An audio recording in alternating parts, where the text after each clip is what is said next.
Hello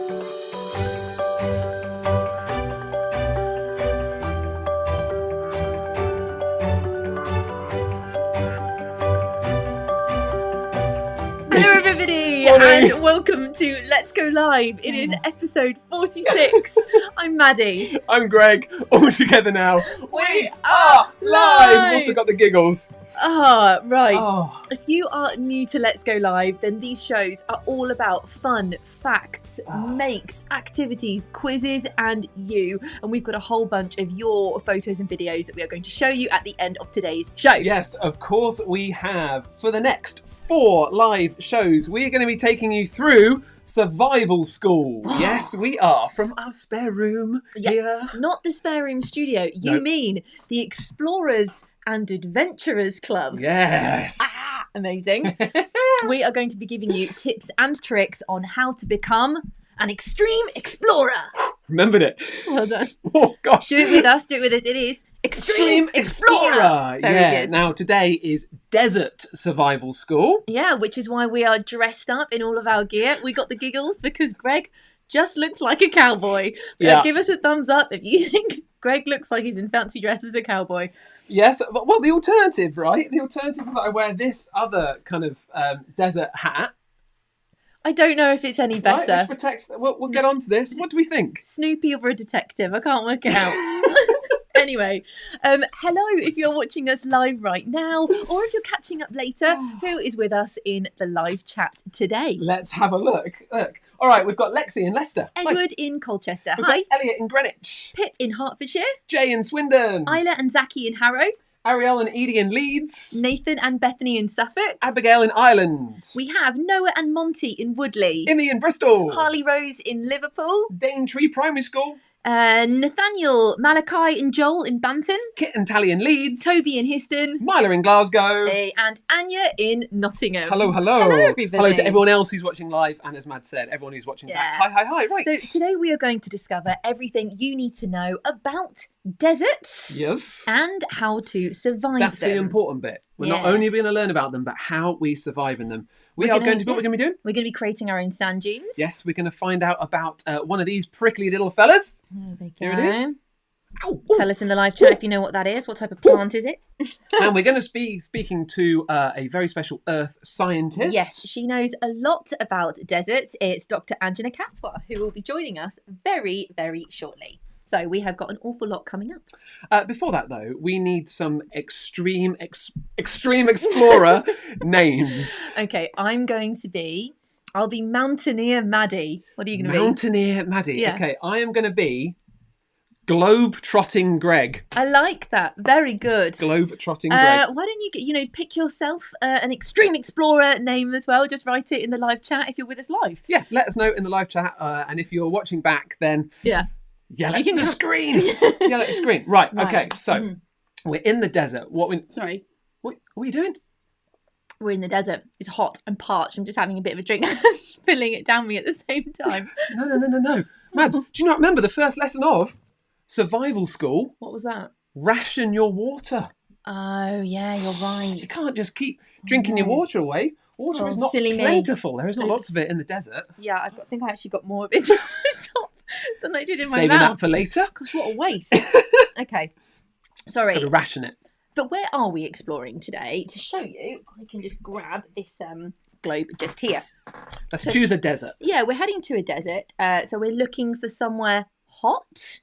Yes. Are we? No, hang on. Not necessarily. Right? Not necessarily. Not all deserts are hot. You can actually get deserts up at the Arctic and Antarctic. They're called polar deserts.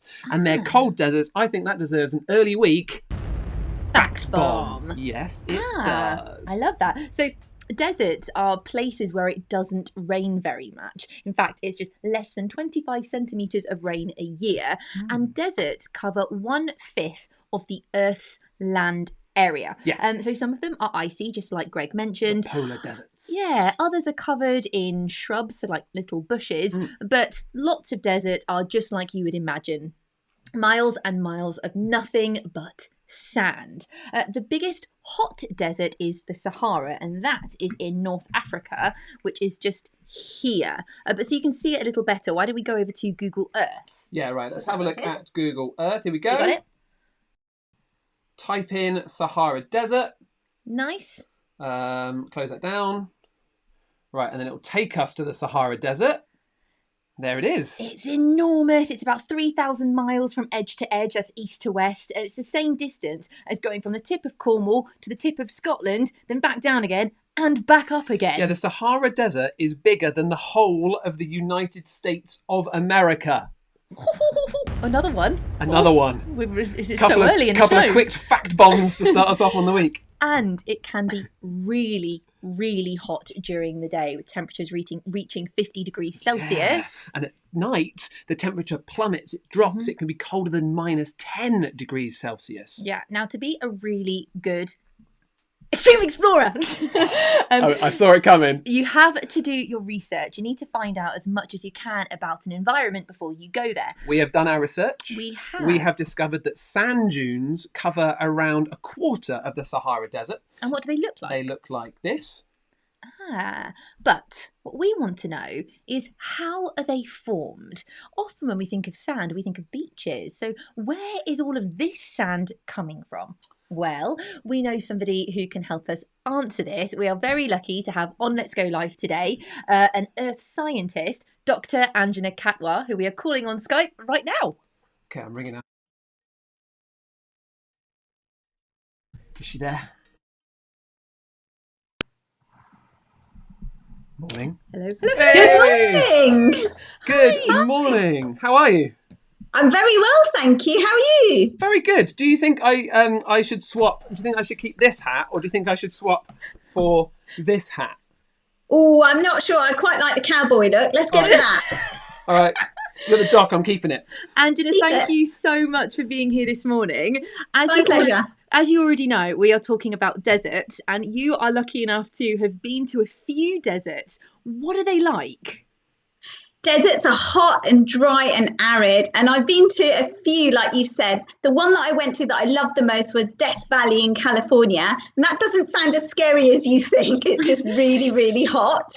I've also been to the Northern Sahara in Tunisia, which was absolutely beautiful. But the one that really affected me was when I went to India about 10 years ago. I went to the Thar Desert in Rajasthan, and that's where my ancestors are from, and that was just an amazing experience. I rode a camel as well. Oh, cool. Amazing. We can talk about those later. Yeah. So most people think of sand being on a beach. What is sand? How does it get to be in the middle of a country? Well, deserts form because you've got these dry winds blowing over the landscape. There's not much water there. So what happens is that the dry wind basically dries out the rocks. It dries out the soil. And what happens is these grains, these tiny grains of sand made from the broken bits of other rocks, get picked up by the wind, and the wind uses those tiny grains of rocks like sandpaper, kind of wearing away other rocks. And that's how the sand builds up into lots and lots of different hills, which we call sand dunes, which then forms a desert. So you've got all these little bits of sand whizzing around in the wind that then hits the rocks, and that starts to break those down, and it's just this cycle. It is. It's called weathering. It's a really kind of great process that cycles the rock into all sorts of other different things. It doesn't always look the same. Am I right that a desert is always shifting, always changing?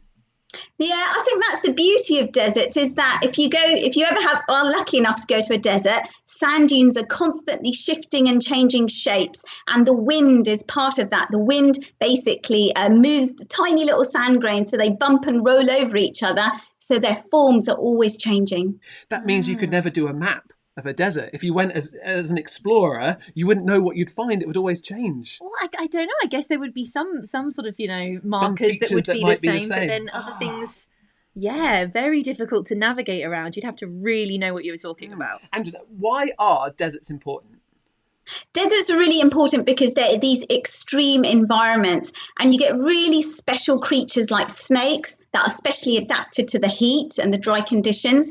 You get these really amazing plants called cacti or cactus, so spiky, really funny shapes. But I think for me, what's really special about deserts is that some people have lived there for thousands and thousands of years. We call them indigenous communities. And if you want to think of a community, I think of the Aboriginal communities in Australia. You can see amazing artwork that they've left behind that tell the story of the history of their life living in deserts. It's really incredible that people have managed to make such a tough environment their home as well. Yeah, I think so. Oh, okay. Now, before we say goodbye to you, when we chatted to you yesterday, you showed us something. Do you happen to have that? I do. Hey! Look at this beautiful rock. I know I'm an earth scientist, so I love a bit of rock. But this is a beautiful rock called a desert rose. And in some deserts across the world, we get large kind of areas of water called salt lakes. The water evaporates, it dries off. And what's left behind is a deposit called salt. When it crystallizes, it can form beautiful shapes like this. And it's actually called a desert rose. And I picked this up in Tunisia many years ago. It does look like a rock flower, doesn't it? It does. I love it. It's beautiful. I mean, that's the beauty of rocks and deserts. And salt as well. Salt can do amazing I'm not going to things. lick it though. Oh, Anjana, thank you so much for joining us today. Thank you. We really appreciate having you on the show. Yeah. No worries. Thank you, Maddie. Thanks, Greg. Bye. See ya. Have a good day. See ya. Bye. Bye. Bye. Oh, so Dr. Anjana Khatwa, earth scientist. It's absolutely fascinating what she just taught us. Now we know how sand dunes form in deserts. And actually, we've got a little model here, which will help us to see what Anjana has just told us. Let me get the roving camera ready. Okie dokie. AKA All right, my so we're phone. actually going to have a go at making some tiny sand dunes ourselves using this of flour. If you had some flour, you could try this at home. You could even use play sand, as long as it's dry play sand, because that's it. Desert's very hot and dry, so you don't want your sand to be too sticky. So at the moment, we just have some flour. But watch what happens when I blow using this straw here. You make a mess. Just over there. Yeah, it makes a bit of a mess. Oh, look, so it's blowing those grains around, just as Anjana said it was going to be. But can you see as well? Those tiny little grains of flour, they are shifting and they are creating a little ridge like this. So there's flour in the air. But just imagine this on a bigger scale, rather than me just blowing a little bit of air through a straw. Imagine wind howling against it. Yes, and that's what forms those amazing windy dunes. Here you go. I'm going to show you. Sand going to dunes. show you a picture of them. Here they are. Lovely. So you can also see the way in this little demo, the way that sand is shifting. Right. If Maddie keeps blowing, you can see how tiny sand dunes begin to move. Let's have a look at that. All right, here we go. Oh, my phone's covered in flour. So Yeah, as nice. I actually use the straw to blow on the flour, you can see that that ridge is slowly moving across the tub. So we started here, and It's the like more wind that I create, it moves it along like a conveyor belt. it's like a slow sandy conveyor belt, isn't it? Those Yeah. great mountains of sand moving across the desert. So that's what happens. Can you see us? Oh, it's very atmospheric all of a sudden. Can you see us okay? But that's what happens in deserts. You have these enormous piles of sand and that are created by the wind, and then that wind continues to push the sand, so the whole dune just moves across like that. And they can Awesome. bury things, Yeah, can't they? absolutely. And it's one, they can bury any path or any Trees, trees or rocks. rocks. Yeah. Yeah. And sandstorms can whip the sand up, which is why it can hit your skin, which Yes. is why you need to wear protective clothing. Yeah, so we've got long sleeves, we've got scarves, we've got wide hats, and that's not only to protect us from the hot temperatures and the sun, but also to protect us from the sand, because when that's whipped up in the wind, it can be very sharp. Yeah, so the hat is doing exactly the same thing, Mm-hmm. protecting us from the sand, protecting us from the sun. And that's why, in addition to this hat is great, because this hat also protects my neck from Yeah. the sun as well, if I put it on properly. Got like a little napkin on the back. But here is a really, really cool fact for you. Oh, I'm ready with the fact bomb. Ready? Sand dunes can sing. Yes, they can. Yeah, Right, have a hang listen on. to this. That is actually the sound of a sand dune as we say, singing. So it's thought that that sound is produced when sand grains roll down the side of a sand dune and they bump against each other and they make this noise. Again, it's like, Anjana said it was like sandpaper, right? It's like little bits of sand all like bumping into each other. Yeah. It's mega. Like groaning hum. It can be heard for miles. Do you want to fact bomb it? I will do. Go on, Thank you hit so it. It's much. yours. I can't see it It's because it's yours. covered in flour. There we go. All right, then. So I'll tell you what, all of this talk of deserts has got me really thirsty again. Yeah, water. We've got our supplies here. Water, and more water. You can never have enough water in the desert, right? No, deserts are so hot that actually you lose an awful lot of body fluid, so through sweat. So it's really important that you keep hydrated. Did you know that a person can only survive for around about 3 days in the desert without water? Ooh. And that's only if they've stayed out of the hot sun, so they need to have found some shade during the day. Ideally, they're moving at night when it's much cooler.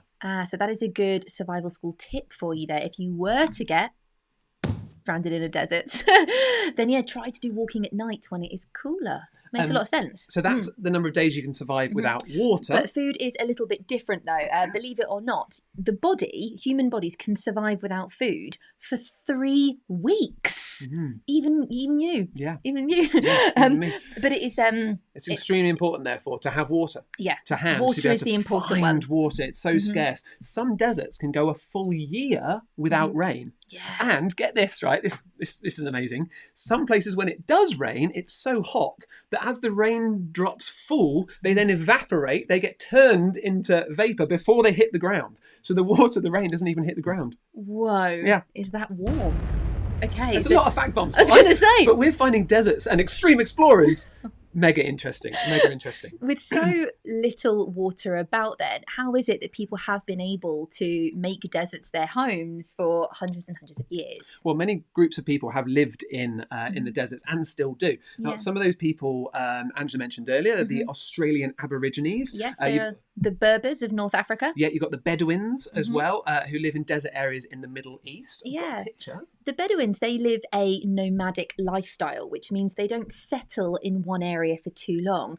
Instead, they move around often, so they don't use up all of the resources in one area. And they are experts at locating water. So the Bedouin read clues in the environment to try to work out where water is. So some look at nature. They see where birds and insects are, because it's likely that they found the water before us. And while others realise that in the middle of deep valleys, right, water can kind of collect. So that's often the best place to find it. Yeah. So for hundreds of years, Bedouin people have been finding these sources of water throughout the deserts in the Middle East, and they have dug water wells across the country.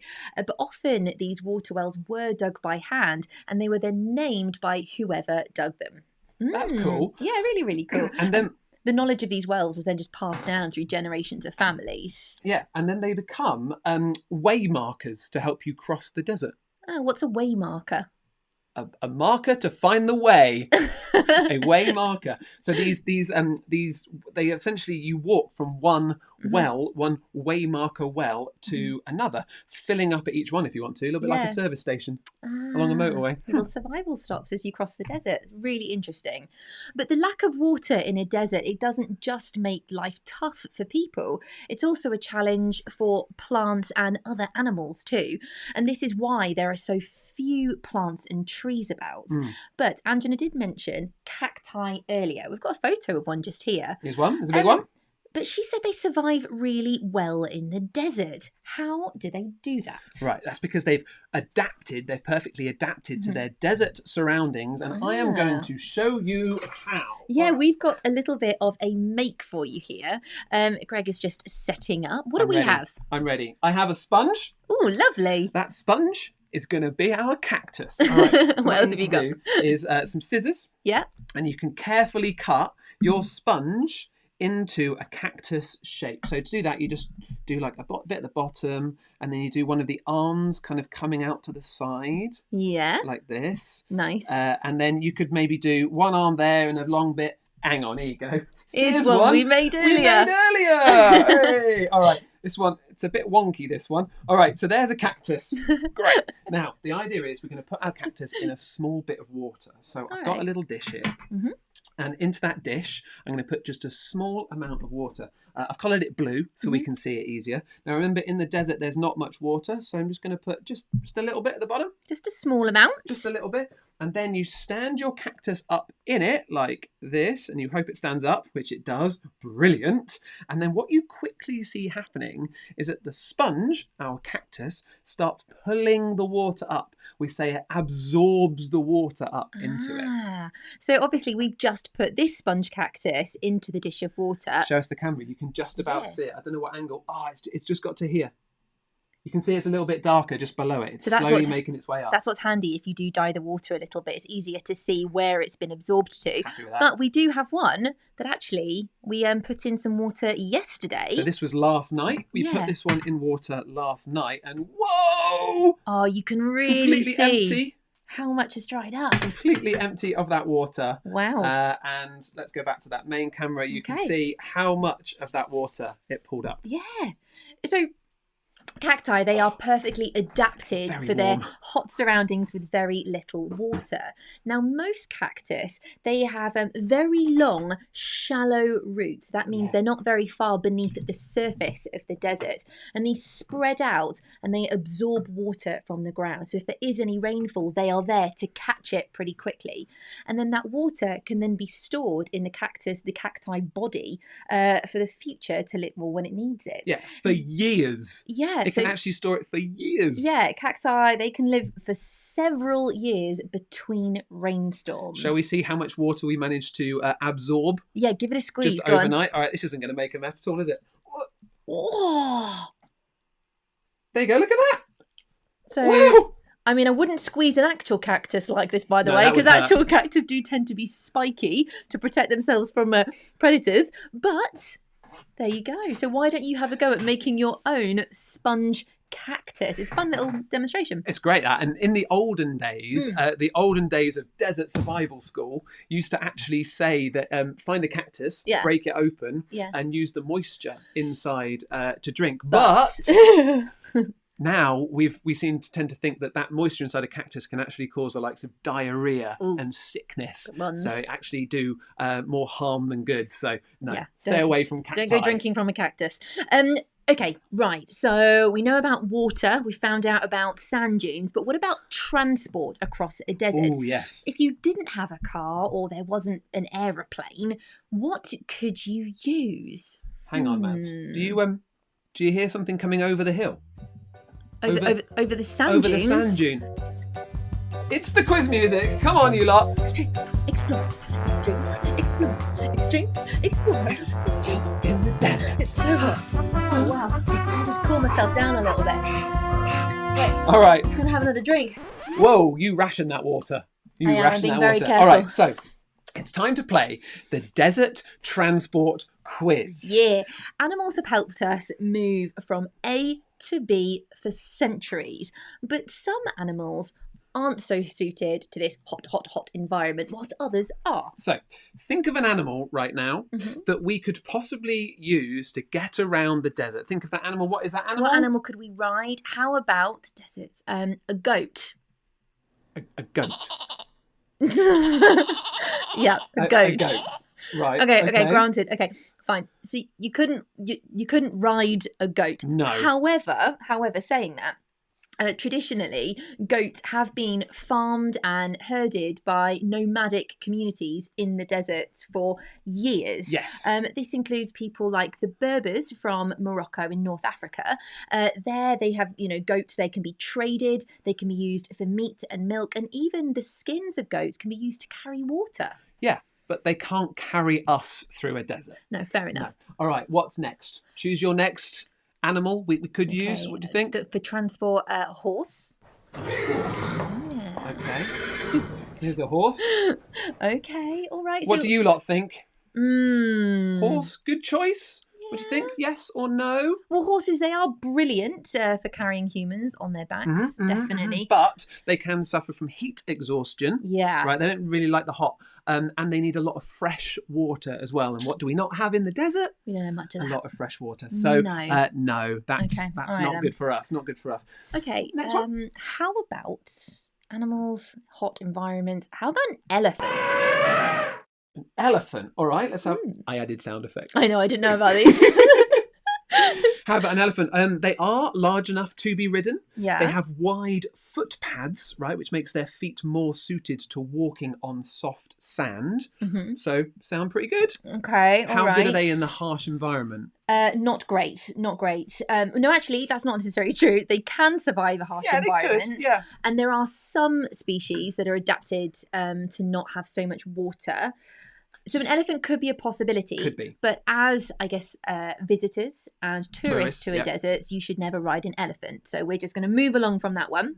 No. Because how about one of these mentioned earlier? You lot in the live chat are going, camel! There you go. Yeah, they reign supreme when it comes to deserts. They're great. They have large, flat feet to spread their weight out over the sand. Yeah, they have thick fur on the top of their body, which helps for shade. But then they have thin fur everywhere else, which allows for heat loss. They can go for a really long time without water. Yeah. A very thirsty, how do I say it, dromedary.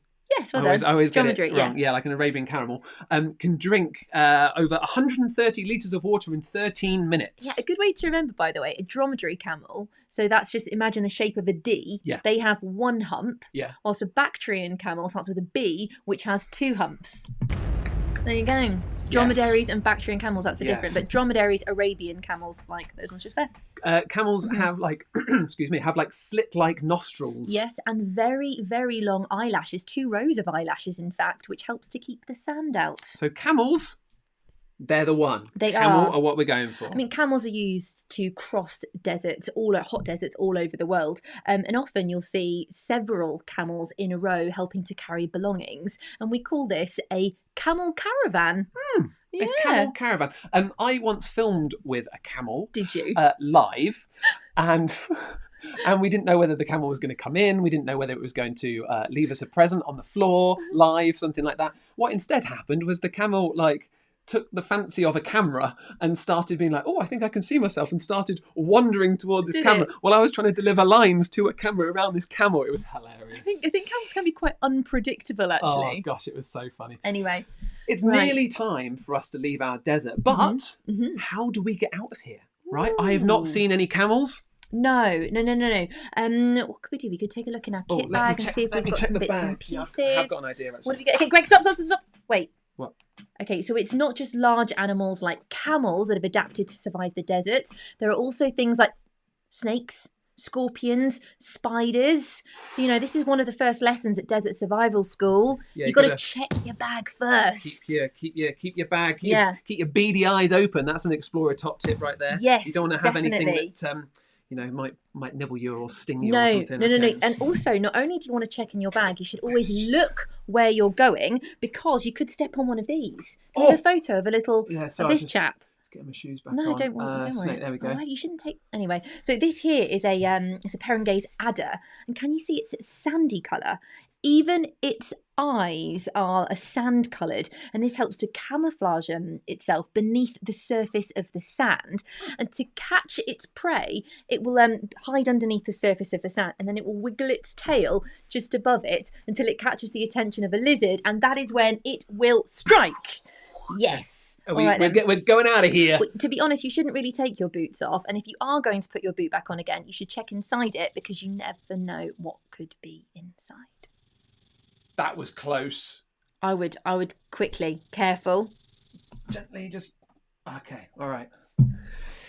It's gone. Okay, so this is what you were looking for in the bag. There it One is. of these. Can you believe it? Actually, a little mirror just like this could save your life in the desert. Now, it's not to make sure your hair looks nice. Trust me, if you're in the desert, no one cares what your hair looks like. Nope. But this little mirror, you can do something very clever. You can angle it so it reflects the light coming from the sun. Can you see can you see how when it reflects our lights here in the studio, you get this flash of light? Yeah. So you could actually, if you were in trouble or if you were lost, then that'd be a brilliant way of attracting the attention of like an airline pilot or something like that. They'd be able to see you down on the ground, and you'd be able to catch their. You've done it. You've got their attention. We did it. We used their attention. We have been rescued from the desert. Come and get us. Woohoo! Come and get us. It saw our distress signal. Don't come and get us just yet.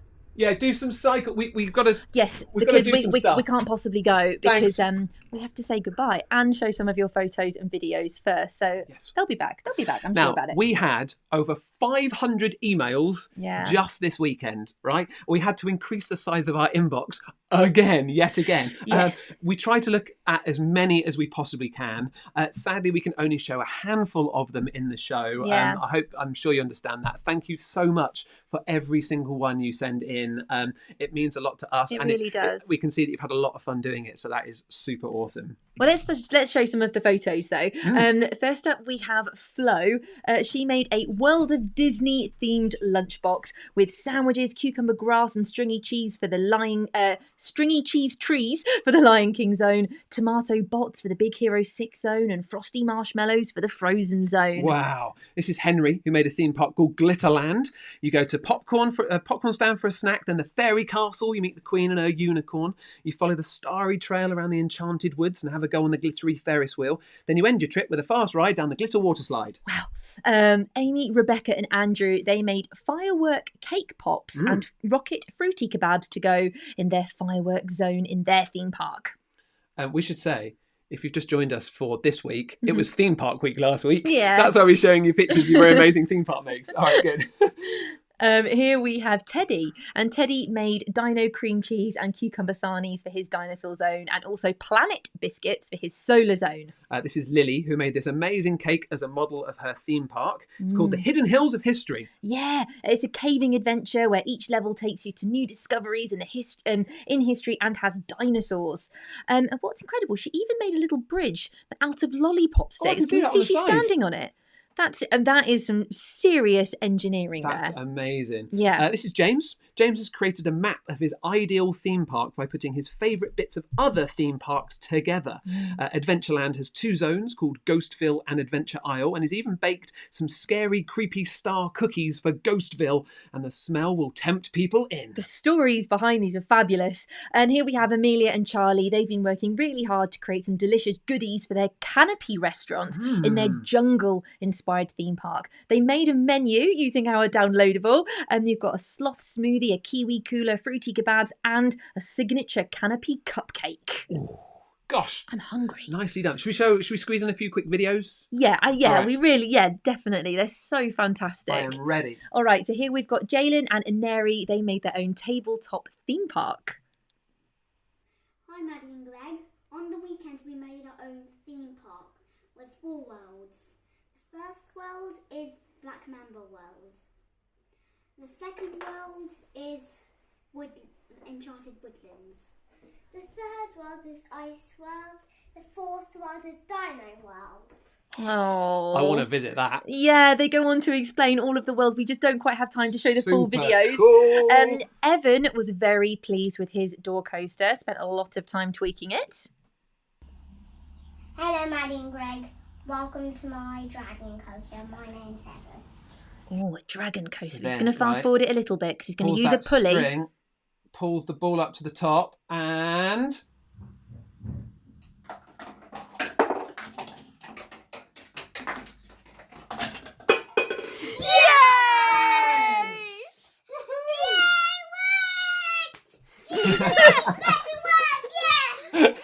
The joy, fantastic. Lily also made a door coaster, but she combined hers not with a pulley but with a zip wire. Clever.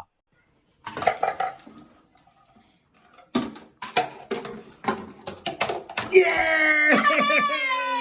The way it tips. That's really neat. Very cool. Very creative. Cool. Last up we have Jude. Now he made a pirate pizza map and he really wanted to show Greg. Here he is. Pizza, volcano, land. We have got X marks the spot. In olives for the trail. Poor pirates. His pirates in the lava. Pirates yet trying to find the X. These are the trees. And something else. This is the sound. Bye, Maddie and Greg. Jude is 4, so grown up. So grown up. Jude, awesome, man. Thank you. We want to see your extreme explorer. Oh no! Wasn't ready. We want to see your extreme explorer adventures. So please do ask a grown-up to send us a photo. This is our email address here. helloletsgolive@gmail.com. Just before we go, we would like to do a selfie. Yeah, we absolutely need to do a selfie. Right, the hat's going back on. Which hat is it? Go with the cowboy one. Okay, It's funnier. this one. It's Alright. funnier. You say cowboy, I say archaeologist. Okay, And, you know, say they do a lot of work in the desert. You do you, Greg. All right. We all know what it really is. All right. So if you do want to grab a camera, then we're going to do a photo. You've got a cactus. Do I hold my cactus I've got a up? real cactus. Oh, okay, great. Why not? Okay, nice. All right, you lot. Let's make sure we get Adventurers Club in the middle. Oh, I don't I'll know, my go hat's in the this way. Oh, it's close. It's tough. Oh, it's so close. Oh, I don't know if we Here can you go, you manage lot. it. Here we go. It's the awkward selfie. It's so awkward because you're essentially holding a sponge. I love that so much. How many of you lot sing along to the awkward selfie song? It is awkward. Please do share your awkward selfie pictures. These are Love our it. handles on Twitter and Instagram. Let's go live. There we go. Okay, let's say goodbye to some of you in the live chat before we head off. Who is with us? We can see we have a Danica in Halifax, We have an Ollie and Archie in Plymouth. Penny in Pembrokeshire, Isabel in Wallington. Henry in Woodford, Molly in Suffolk. Amy in Swindon, Odie in Surrey. Isla and Jack in Bath. Matilda in Cheshire. We have Thomas and Jack in Stoke-on-Trent. Lily in Cardiff. Oliver in Longstanton. Claudia in London. Oliver May in Birmingham. Oh gosh, so many. Isla and Evie in Hampton Hill. Goodbye, you lot. And if you're watching back afterwards, thank you so much for watching it. We hope you enjoyed the first Extreme Explorers episode. And we will be back on Wednesday at 11 a.m. when you can join us for Rainforest Extreme Explorer Edition. Oh, I missed it. Doesn't matter. It's Oh. fine. It's fine. All right then. All right, we'll see you lot Wednesday, 11 o'clock. Say it. Stay curious. Bye. Bye.